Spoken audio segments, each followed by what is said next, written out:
بسم اللہ الرحمن الرحیم۔ حضرت عائشہ رضی اللہ عنہ فرماتی ہے، رسول اللہ صلی اللہ علیہ وسلم نے فرمایا، 6 آدمی ایسے ہیں جن پر میں لعنت کرتا ہوں، اللہ تعالیٰ اور ہر نبی لعنت کرتا ہے۔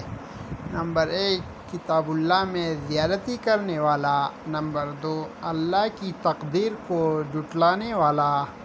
نمبر 3، اقتدار پر مسلط ہونے والا تاکہ ان لوگوں کو عزت دے جنہیں اللہ تعالیٰ نے ذلیل کیا، اور ان کو ذلیل کرے جنہیں اللہ تعالیٰ نے عزت دی۔